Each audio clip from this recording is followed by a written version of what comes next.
Benchmark, the voice of business. Presented by LMD.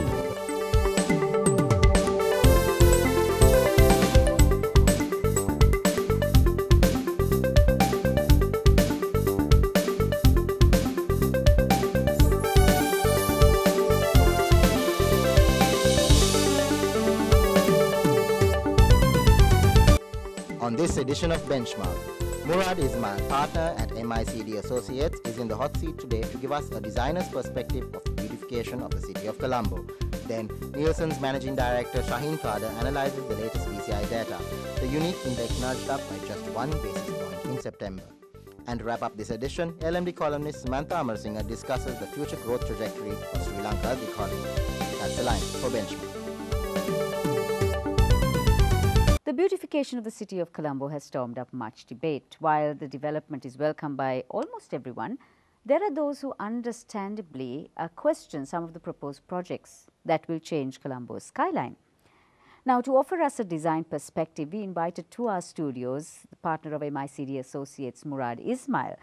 Murad's most talked about designs include Water's Edge, some of the citrus leisure properties, and of course the exclusive Four Seasons properties in the Maldives. So welcome to Benchmark, Murad. Thank you for sharing your views on a topic that has many dimensions. You're a leading architect. What would you say are your primary responsibilities? And if I look at it, if you have to say something about it, what is your signature style? Okay, I have to start by saying I hope it is basic. I hope it's hypothetical that I'm a leading architect, but having said that, I don't have a style. I don't think I should have a style. But if I do have if you can name it a style, it's just simplicity. It's difficult to do, but I'm not minimalistic, but I do simplistic stuff. That's basically what I believe in. And my responsibility, I think, is to set a certain trend, which I think the media is failing miserably about styles and simplicity and living. The media is primarily responsible for this, but when I see programs on architecture and design, I know what they are actually trying to tell the people. They're just talking about things which are basically what people know about and not really style, and they just want to have this wide audience rather than express what style is. Murad, there's a growing trend or a willingness, I might say, to invest in time and money to create attractive interiors, architectural designs, and this is for both corporate and also private environments or dwellings, as you call it. What has actually led to this phenomenon?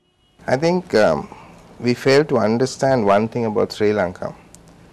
I would openly say that we are the only country that uses a designer or an architect to do the smallest thing.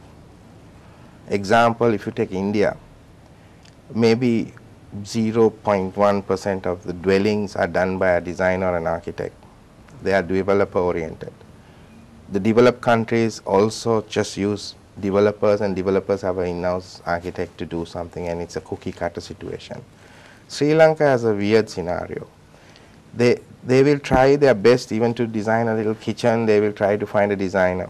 They'll find an architect. So even a student who just comes out of school or while studying has the opportunity to actually do a proper project. So we have always been, I mean, from the time I started long years ago, we always had an opportunity because people are looking for architects. Not in any other country you have to work for an architect who's doing a big building and you do a small portion of it. But here they have been using. You know, we talk about lean, intelligent buildings. We talk about biomimicry, glass designs, buildings designed for low impact on the surrounding environment, modular designs, you name it, there are trends that keep going on and on. What are the emerging trends that you see now? Okay, I hope design doesn't become a dying art with all this. See, primarily we are talking about intelli buildings and green buildings, but you know, I think if you look back, all architects designed for a function, designed for a person, designed for something, and automatically there was the green aspect, there was the intelligent building according to the times. I mean, today we are talking about solar panel windows, but we didn't have it then. But then, you know, if you take the Dutch, they had smaller windows to avoid sunlight coming in, so that, you know, heat doesn't come in. Then over years you realize, oh God, if you have that, then there is no light inside. Then the windows, you know, so it always evolved with whatever technology that was available. So today as designers, we are not losing out on the design aspect, but we incorporate the technology to sustain the building. And that question is very important. Today, architects and designers are talking about intelligent building, so forth. We can't still afford the capital cost to put it in. Of most technology, we can't afford. So how do we come about that? Sri Lanka still doesn't have green loans. You know, world over they're giving green loans at like 10% of the interest, but we don't have it. So how do we tell somebody, listen, you got to spend double the price to do this? Having said that, all our buildings in the country, almost all,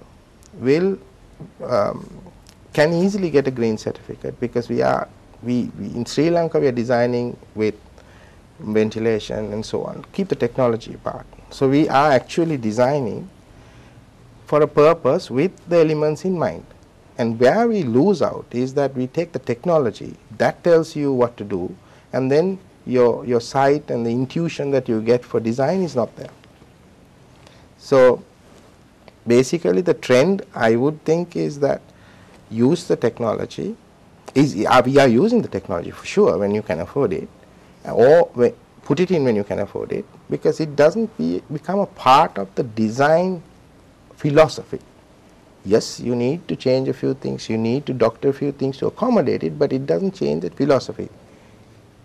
So I think the trend is going that way worldwide, but you know, sometimes when it's new to us, we start losing, because it's like the color palette, you know, when the CIC put the color palette out, which is a brilliant thing. There are 3,000 or 6,000 colors. But what happened with it is that you do whatever rubbish you want to do and then color it up. If you remember the time it came out, it's like the electron organ. I mean, it's a wonderful instrument, but people try to replace the orchestra with it. You can't do that.